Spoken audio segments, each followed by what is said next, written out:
Hello, fellow ambitionists, and welcome to Goal Accomplishment Made Easy, the podcast. I'm your host, and this is where we turn your ambitions into actionable plans. Through proven strategies, personalized goal roadmaps, and a focus on progress, I'll guide you in breaking down big goals into milestones you can achieve. Each episode delivers practical tools to help you stay on track and make real progress towards your goals. Ready to start accomplishing? Let's dive in.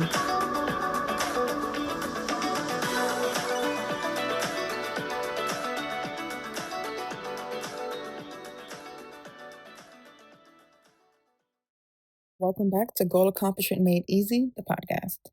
I'm Desiree Stapleton at González, founder of Goal Accomplishment Made Easy, Harvard-certified business strategist, PMP-certified project manager, and Fractional COO, seen in Forbes, Entrepreneur, Business Insider, and 50-plus publications. And today, we're talking about something that can make or break progress, and that is momentum. Everybody wants it, but most people try to force it. And that's usually where they lose it. So let's talk about how to build momentum around your goals in a way that feels sustainable and actually works. So the first thing to understand is that momentum isn't built from big moves, okay? It is built from repetition. Most people think that they need a huge burst of action to get going. They say, once I get past this week, I'll really lock in, or I just need a clean slate. But what really creates momentum is consistency. And consistency does not come from pressure, okay? It comes from clarity. When you know exactly what needs to happen next and the step after that, you don't have to rely on motivation to keep going. You just follow the plan. And that's why structure always comes before speed. God, I work with so many founders who are just focused on speed and results and speed and results, and they have no structure in place, and then they wonder why nothing's happening. And girl, that's why we're here on this podcast, okay? So let's start there. If you're trying to build momentum, the first step is to simplify the plan. Take your main goal and break it down into steps that are small enough to complete without hesitation. Because the smaller and clearer the step, the easier it is to start. And starting is where momentum begins. For example, instead of saying, I'm going to write this book, start with, I'm going to write an outline of a chapter this week. Okay?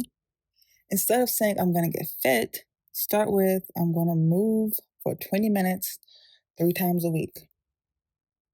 Those small actions create visible progress, and visible progress builds energy. You'll notice that once you complete one small thing, it's easier to start the next one. And that's how momentum forms. Not pressure, not from pressure, but from proof. Okay? Now, the second step is to measure progress frequently. Most people only check their progress when they hit a milestone, which means they go weeks or months without recognizing that they're improving. Momentum, my dear sister, dies in silence. If you're not seeing your own growth, your brain assumes you're stuck, even when you're not. So start tracking small wins. They don't have to be fancy. It could be a note in your phone, a check mark on your calendar, or a quick end of the week reflection. What matters is that you can see the evidence. When you know your effort is adding up, it's easier to keep going, even on the slower weeks. Now, let's talk about environment and energy. Your system should make it easy to follow through. Okay? That means removing friction wherever possible. If you want to work on a project after work, set up your space before the day starts. If you want to start reading before bed, keep the book visible. Momentum builds faster when your environment supports your intentions. And the same applies to energy. You can't maintain momentum if you're constantly running on empty. So, part of sustaining progress is knowing when to rest, when to plan, and when to act. Momentum is not about doing everything at once. It's about staying in motion. And sometimes that means slowing down just enough to make sure you can keep going. Now, here is where most people get stuck. They confuse momentum with intensity. They think they need to keep pushing harder or doing more to stay in it. But that's not how this works.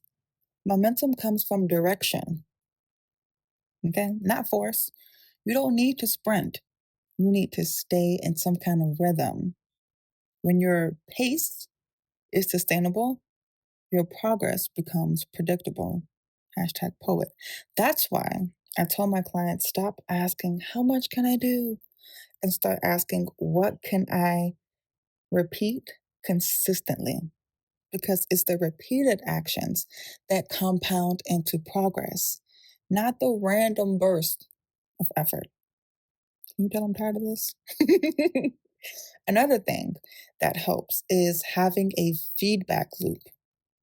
Momentum does not survive without feedback. If you are not regularly checking what's working, what's not, and what's starting to feel heavy, you are going to burn out before you even realize it is happening. Okay? So set aside a few minutes every week to review. Ask yourself, what worked this week? What slowed me down?